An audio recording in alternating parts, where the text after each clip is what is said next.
Welcome to a special bonus episode of The Voice of Retail. I'm your host, Michael LeBlanc. This podcast is brought to you in conjunction with Retail Council of Canada. In this episode, we meet Jerry McGlynn, most recently CIO Specialized, and Adam Coyle, CEO Digital River, who in the sneak peek panel preview episode of their closing Keynote Fireside, Digital Takes Center Stage, How to Scale Global Gracefully in the Age of COVID, give us a sense of the fantastic discussion to happen October 1, 2020 at Oktoberfest with their 2 starts and 1-stop advice for retailers and brands on their digital and global e-commerce journey.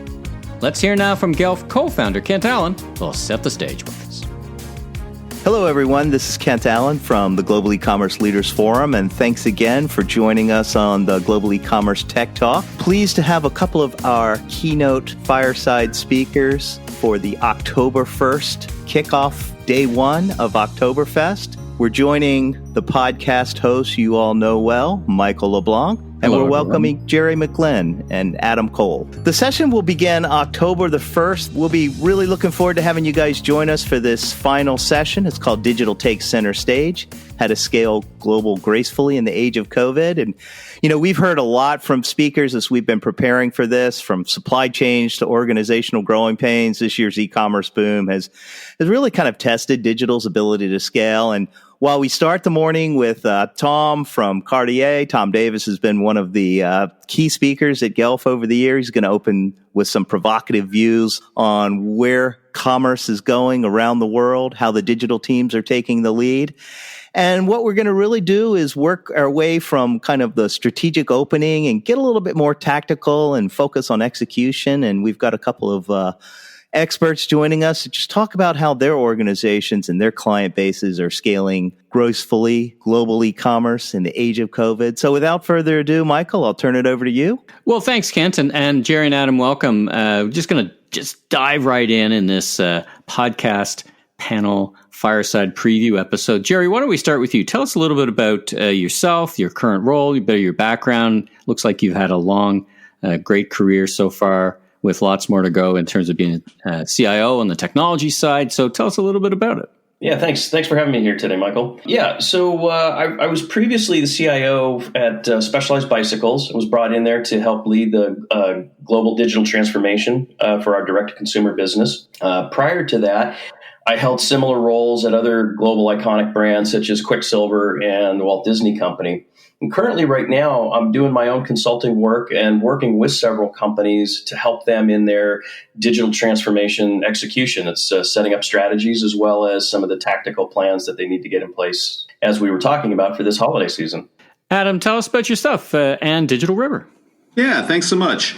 Yeah, I'm Adam Coyle. I'm the CEO of Digital River. I am a seasoned veteran coming to the e-commerce world largely from the payments perspective. And a lot of my career in and around the back end of the transaction, if you will, or the back end of e-commerce from the payments perspective and really building up from there. So I have a lot of experience in retail and a lot of experience in the e-commerce from the early days. And Digital River is uniquely positioned, I think, in the marketplace as sort of the integrated back end for global e-commerce.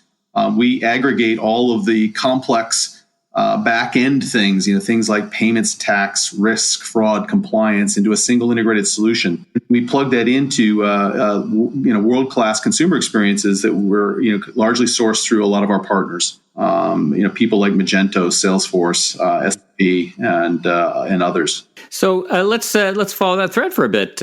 So obviously, all those things you described, so fundamental to any kind of cohesive cross-border international strategy. And so in this format, I wanted to get from you, from your experience, both in the before time, so to speak, and in your career in the payment side and now at working at the C-level with Digital River. Tell us a little bit about 2 starts and 1 stop. And again, the framework is from what you've seen, from what you've heard, from what you've advised, experience working internationally, 2 things that brands considering this move or considering doing more of it or already in it and looking for more advice should start doing that they might not be. And then one thing they might want to stop doing if they happen to be doing it or just never start, I guess you could say. Yeah. So what do you think? Yeah, there's a couple things, and they may seem fairly obvious, but time and time again, we're we run into people who really need to sort of really focus on the fundamentals. And I'd say the two things to start doing, number one, is start focusing on the consumer experience. And, there is I think a groundswell, obviously, around e-commerce that's being born out of the COVID crisis. It is really an opportunity for brands to begin to differentiate themselves. With all the tools that are available in the marketplace now is the time to really invest, I think, in helping brands or for brands to really focus on really establishing their differentiation and their presence in the marketplace, whether it's through the e-commerce channel. And I mean, when I say the e-commerce channel, I mean that broadly, whether it's the form factor independent, whether it's mobile or browser or whatever, but really focus on the consumer experience. The second thing I think that we see brands are really need to focus on is really think about going global. Another thing that we're seeing out of COVID is the fact that people are shopping surprisingly, perhaps across borders. Global commerce has not ceased, so now is an excellent time for people to think about expanding their capabilities globally. And then the one thing I would think to say that they should stop doing is stop trying to do it all yourself. I think there's a little bit of a bias, and I'll be interested to hear from the rest of the crew here what they think about the in-source versus outsource decision. In an environment where there really are more tools and more capabilities available in the marketplace to provide that differentiated consumer experience, now is a better time than any time in the previous 20 years to really look at what the marketplace has to offer in terms of being able to deliver those capabilities and be able to deliver those differentiated experiences. So I would say it's start looking at experience, start looking at global, and stop trying to do it yourself. It's my 2 starts and 1 stop. Well, that's a great summary, and picking up on some of what you said. I mean, the going global piece. I was speaking to merchants and retailers here in Canada, where I'm based, and listen, the border with the United States is closed, which is kind of epically historic in a not good way, and we're not seeing, like many countries, we're not seeing the Chinese tourists who are fabulous shoppers. So I think it for sure has turned retailers and brands' minds to, well, if they're not coming here, how am I going to get to them? And it really has accelerated their thinking, if not their activity. And the other thing, the idea of not doing it all yourself, I think, if you were on the fence about that, the shockwave or sledgehammer of COVID probably kind of nudged you over the other side or shoved you over the other side. Because, whether it's the volumes or sudden changes in business model or, whatever you're doing, it clearly has been a wake-up call for many of these great platforms and services like yours that are available to just, to keep up, right? To be specialized and keep up. Jerry, speaking of specialized, that's one of the organizations in your background, but you got a great variety of roles, as you said, Walt Disney, and now you're doing consulting. So you're kind of seeing it at the 10,000 foot level. I'm going to ask you the same question, 2 starts and 1 stop based on your experience and based on the conversations you're having today. Well, I'll probably kind of build off a little bit of what Adam said initially, and starting with the consumer experience, right? The companies that are getting this right now have understood consumer experience drives everything, and they're servicing that. The customers are responding accordingly. And I think a little bit of what goes into it, though, is, especially as we talk about going globally gracefully, you have to understand the nuances of that consumer in the different markets that you're in. So, I think one of the things that I've kind of become very aware of in the last probably 12-ish months is I've been kind of pushing systems globally. And it's a little bit to kind of get Adam's take on this as well, has been just payment mechanisms. We've put systems in place that allow us to kind of move across the globe very quickly. But I think one of the things that I'm even surprised with pulling in third-party companies to help us on the payment side is there is just a massive growth in the number of payment opportunities out there, right? Mm-hmm. 3, 4, 5 years ago, we were really just thinking about the major credit cards, but in comes your mobile payment, and then you get down into even some of these local markets And they have country-specific payment mechanisms that are very much the rage in that country.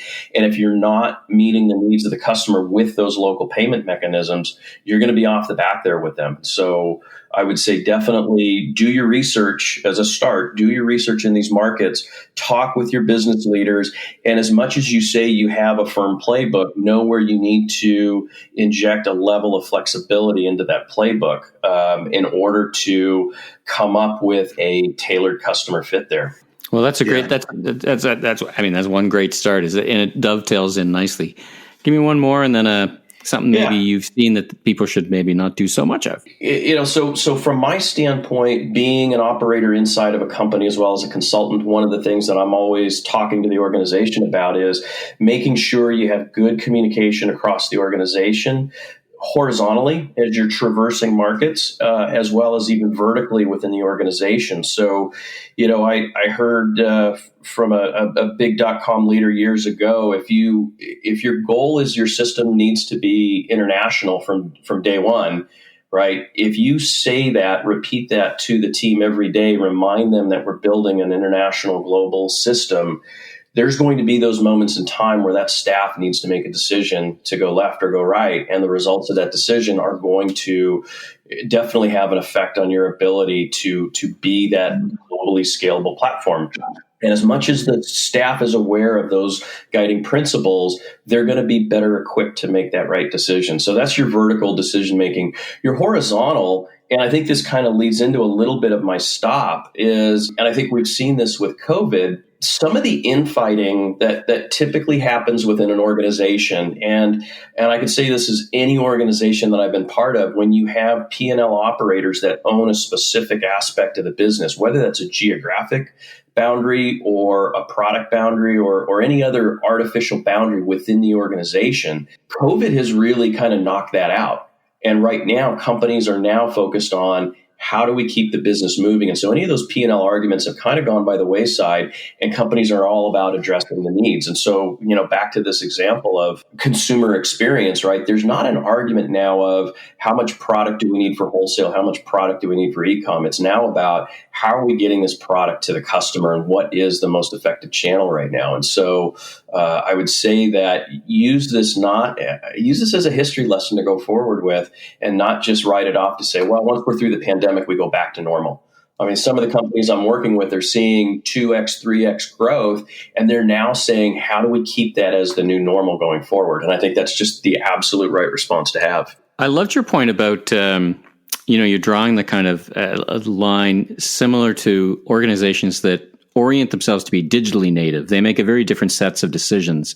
What you're describing is almost like an internationally native. In other words, that's the foundation from which all things we build. So you're right; it will lead to different conversations and different orientations, right? Including, we can't handle 200 tax zones in country X, Y, and Z, and another 50 different payment mechanisms all by ourselves, or we at least need to understand it, which is a pretty big launching point. And why do you want to? I would just interject there. Is that really the core of what your business is about, or is it about selling your product and your service? It's really a question of what do you want to focus on, and what responsibilities and effort do you want to take, and where do you want to deploy your resources, particularly when you can buy those things.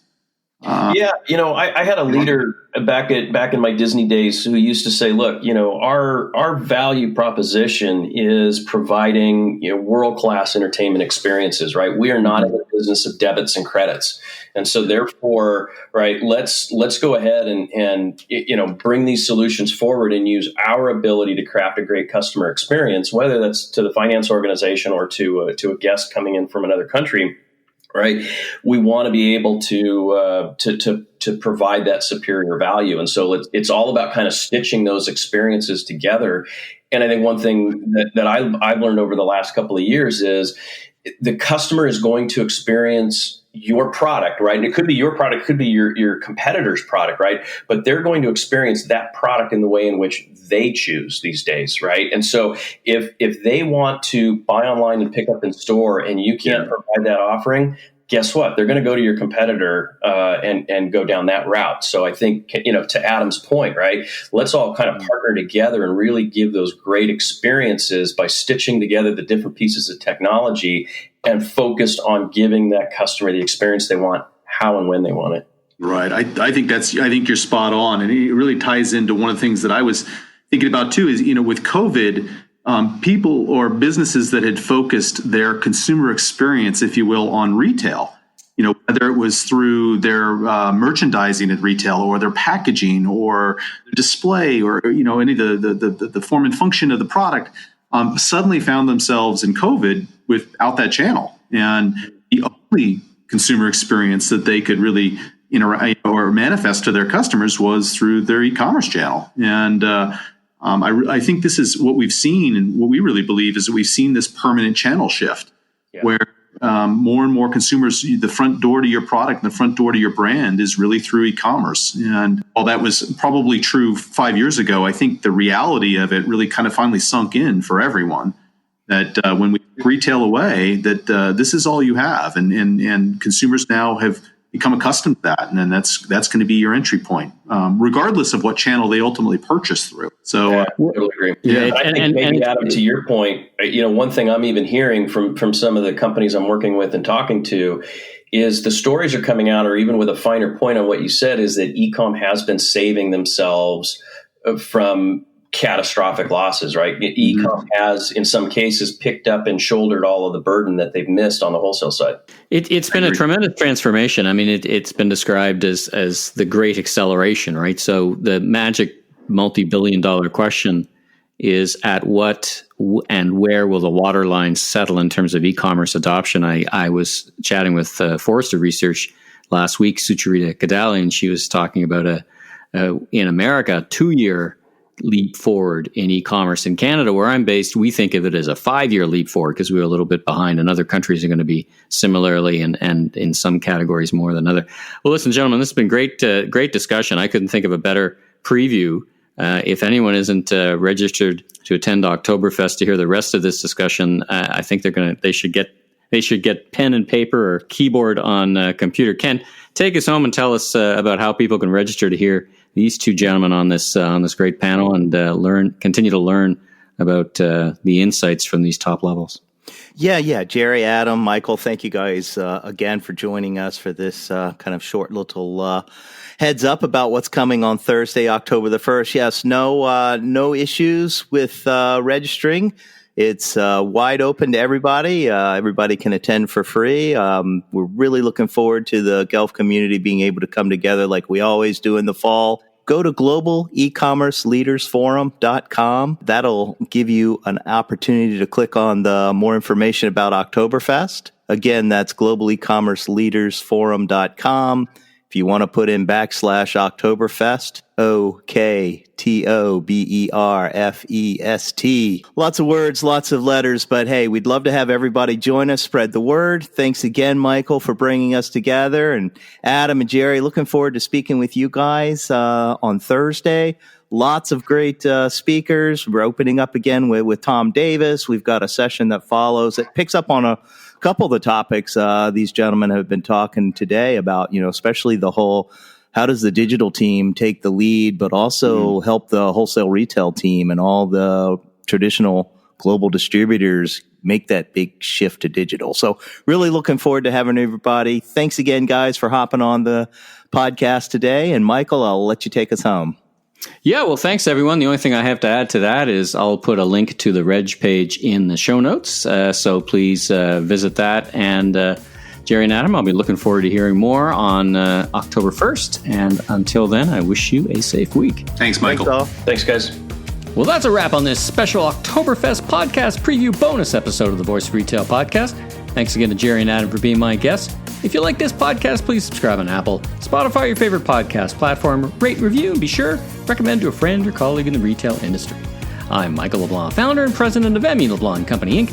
You can learn more about me on www.meleblanc.co or, of course, on LinkedIn. And you can learn more about the Global E-Commerce Leaders Forum Oktoberfest online at www.globalecommerceleadersforum.com.